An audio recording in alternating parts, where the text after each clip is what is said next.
Welcome to Ultimate Survival Gear. Today, as you guys can see, I have not one, but two boxes of Salomon boots or shoes. Well, the reason why I have two is because this is a very important video. Finally, a much requested comparison between Salomon, the all new, I should say, Salomon Quest Element. I'm gonna take one of these and the all new Salomon Quest 4.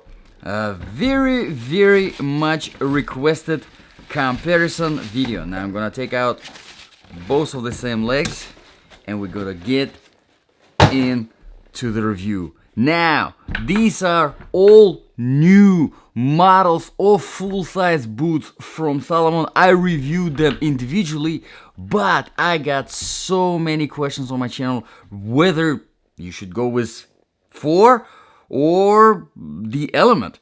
And then I started doing a research myself and I found kind of some misinformation out there on the web, talking and comparing the Element to the Quest Prime and Quest 4D, the previous version of the 4, and the information was misleading. So I decided to just get them both and do the whole comparison review. Now, this is the cheaper model, $180. Currently on Amazon. All the links are in the description below.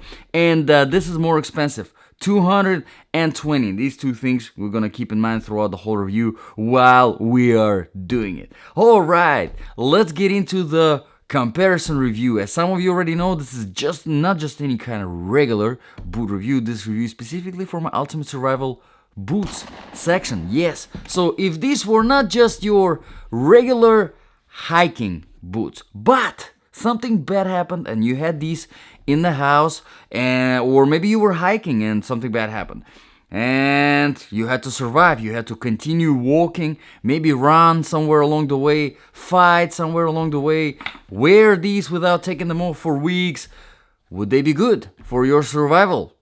Or which one would be better for your survival? Would it be Element or 4? Well, how do we make the judgment? We make the judgment based on 8 different criteria. Let's begin.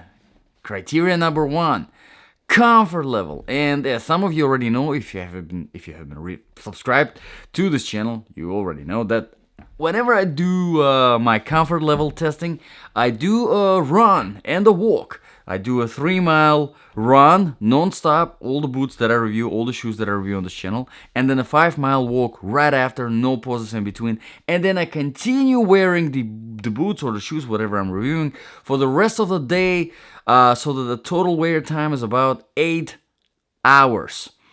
Alright. As some of you already know, I'm a huge fan of Salomon. They know whenever it comes to the comfort level, they know how to make it happen. These obviously are no exception. So we will have to dig in really deep to find, you can see they're very similar to each other. Similar size, similar weight, so we have to dig in and find out which one fits you better, which one you should go with.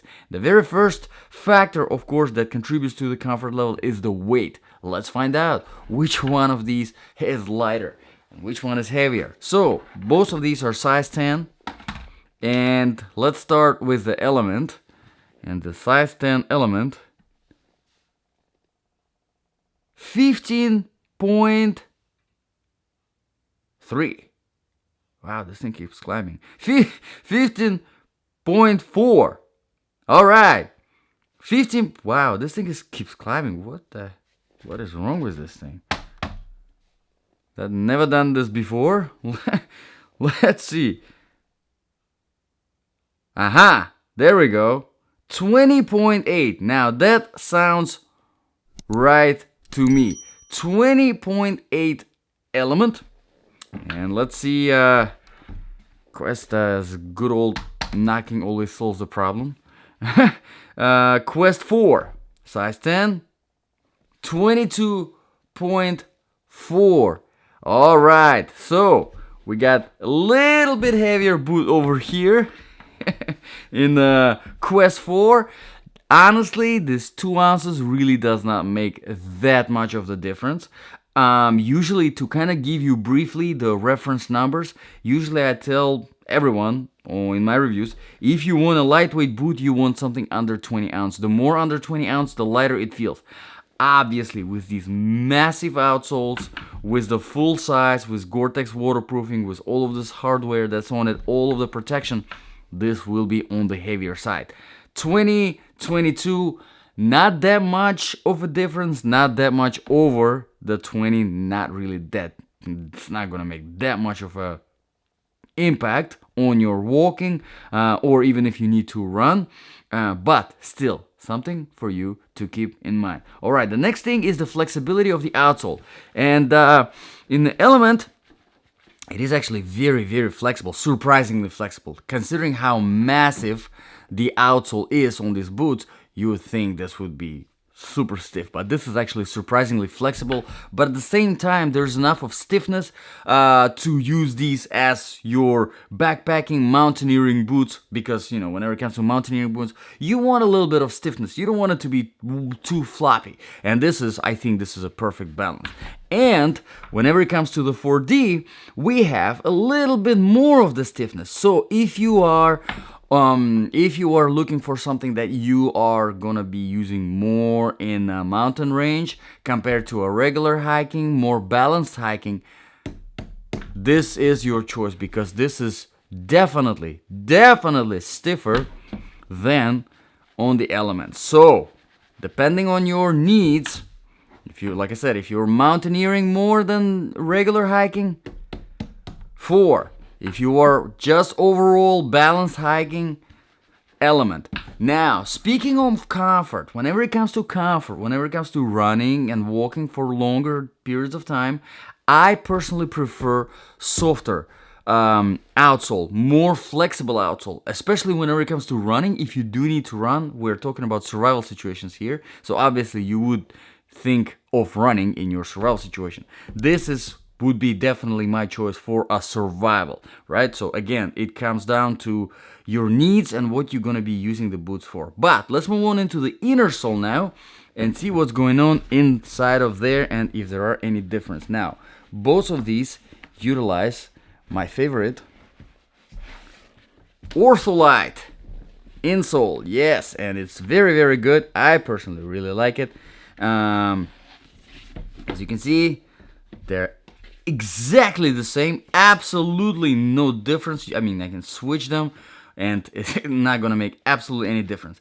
Very good inner sole overall. A little bit of a floppy arch support. I wish there was a little bit better. Honestly, if you're getting as expensive of these boots as they are, probably invest a little bit of a better inner sole. I hope Salomon one day updates this, because this is just, it's kind of like a joke to me. There's really not much of the arch support. There is a little bit, but not much. Heel bed, it looks like there is, but really.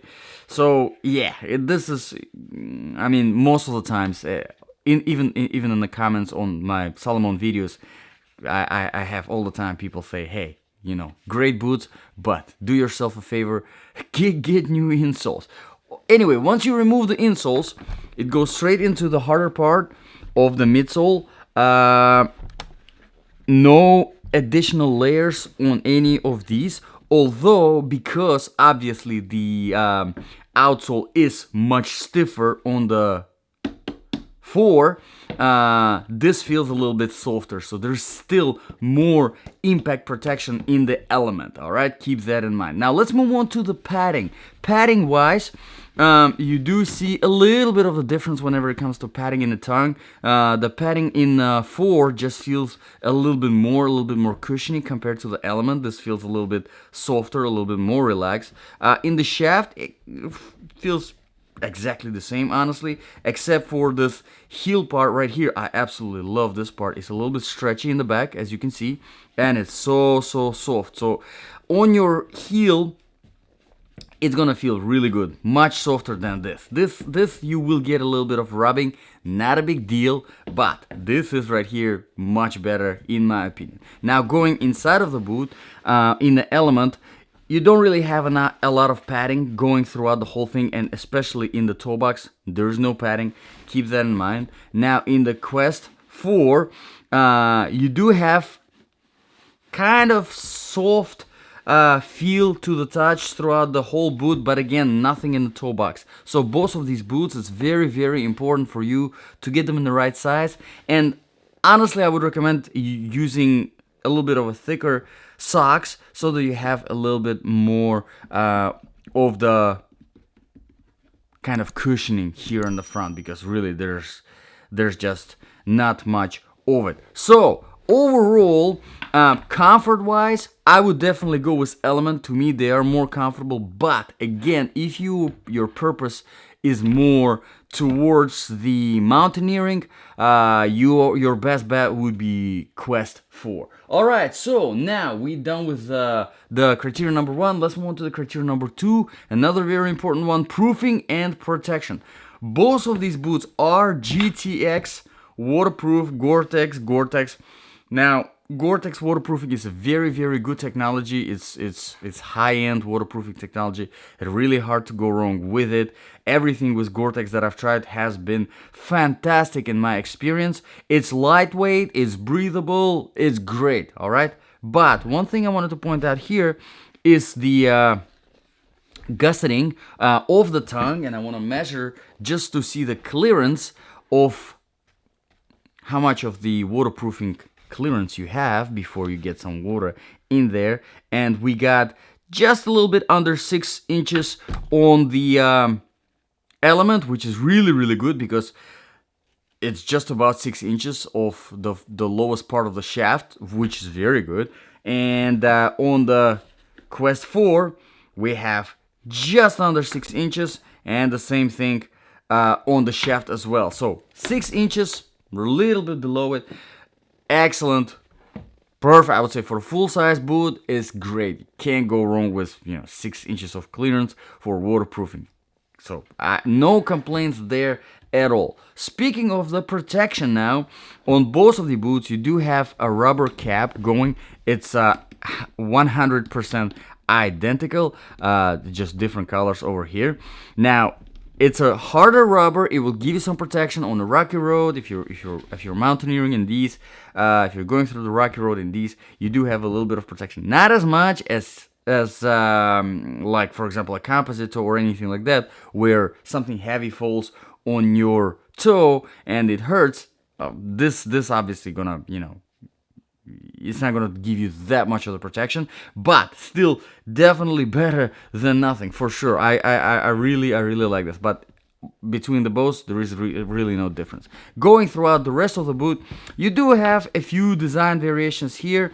Not much difference in the shaft whenever it comes to the protection, not much difference in the heel, although it kind of does look like there is some extra reinforcement here on the 4, but really not a big deal. And the outsoles are practically the same, so really not much of the difference whenever it comes to protection overall. Very similar on both of these boots. Again, I wouldn't say I would, just because of the protection, I would go with these over these. They're very identical.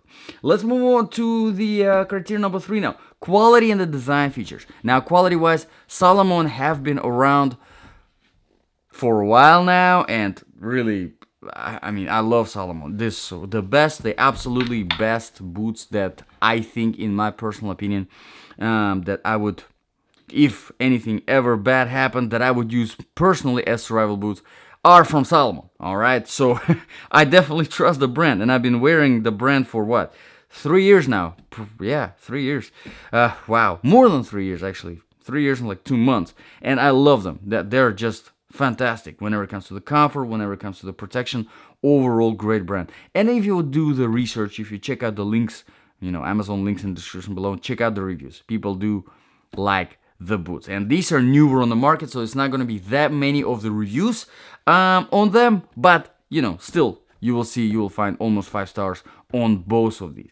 But speaking of the design features, usually here I concentrate on the lacing system, and here you definitely do have a difference between the two whenever it comes to the lacing system. As you can see at the bottom of the first 4 pairs of hooks here are all closed hooks, all fabric hooks to save the weight. So this element right here, they kind of try to keep weight in mind. But then you do have some metal hardware, 3 open hooks, which are great for hiking. This one actually locks the string in place for a separate tension adjustment. So great job there, Salomon.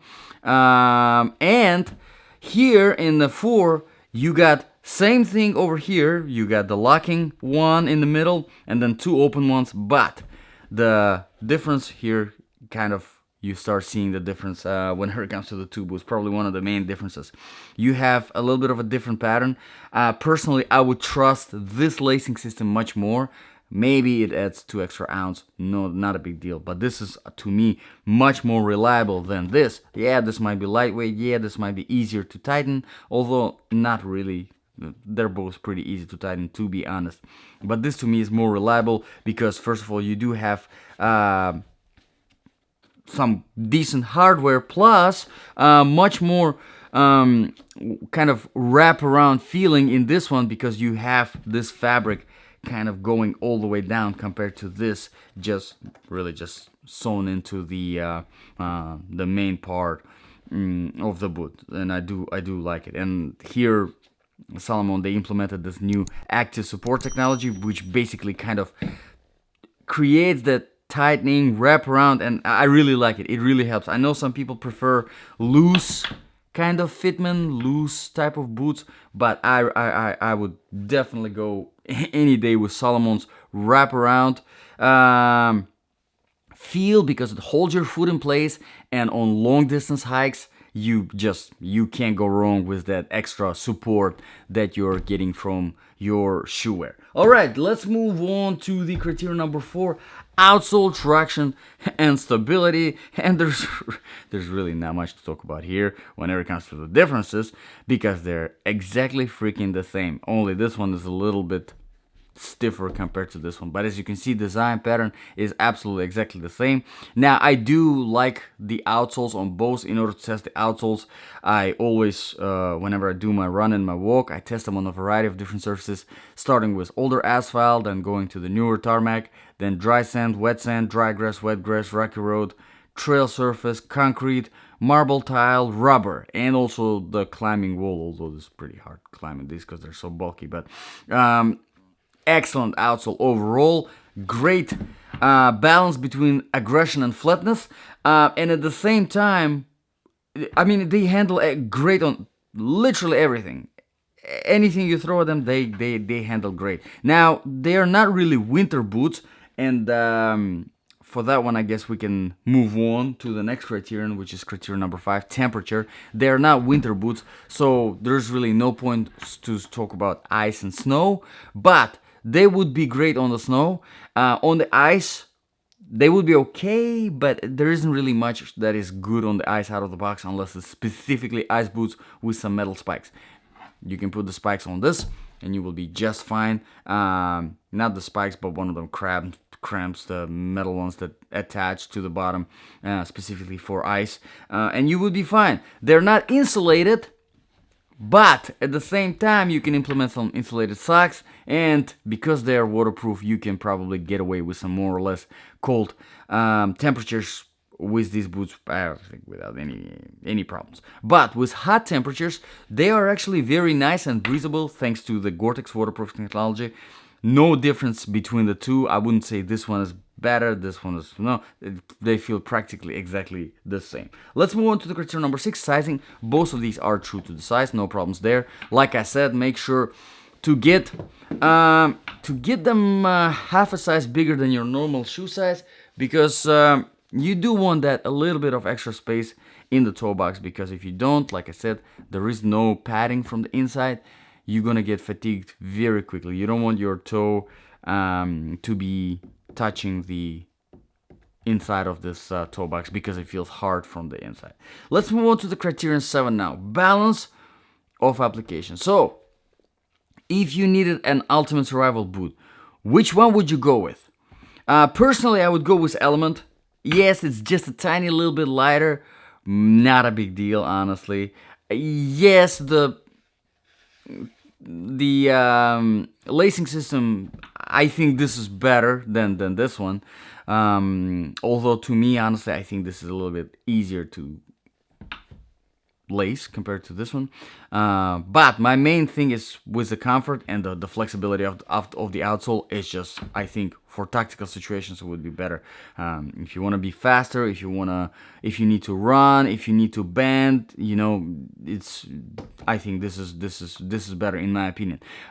This, however, if you have more of the mountaineering type of hiking in mind, you're probably better off with this one because it's just stiffer and it's gonna handle much better compared to this one, which is a little bit softer. Not the huge difference, but you do kind of notice things. And the very last criterion here is criterion number 8, price. I think this one is really the most determining factor of both of these boots because they're practically identical. Is the price. Like I said in the beginning, this go around 180. You can probably find them 170 somewhere here and there. These go for about 220. Again, you can probably find them 230. You can find them 210 depending on the color that you're looking for. But there is about $40 difference between the two. Honestly, I don't really know why these are more expensive, or $40 more expensive. I would say, okay, maybe $10 more expensive because of the hardware. I don't know, but $40 is a little bit of a stretch of the difference. So again, you kind of save a little bit money with Element, and you're getting pretty much the same exact boot as for Quest 4. You don't have the active support, you don't have a few of these hooks, hardware hooks, you don't have as much of the wraparound feel, but at the same time you don't have a stiff of the outsole in the Element. So again, it all comes down to what you are looking for, what the purpose of the use is going to be. But my personal choice after doing this review would be Element. I think this is just closer to what I'm looking for. So let me know in the comments below, guys, what do you think about this comparison review? Which one would you pick of both? If you have any suggestions or requests for reviews or comparisons, drop them in the comments below as well, and I will be happy to address them. Thank you very much, guys, for watching. This was Ultimate Survival Gear. I'll see you guys in the next video.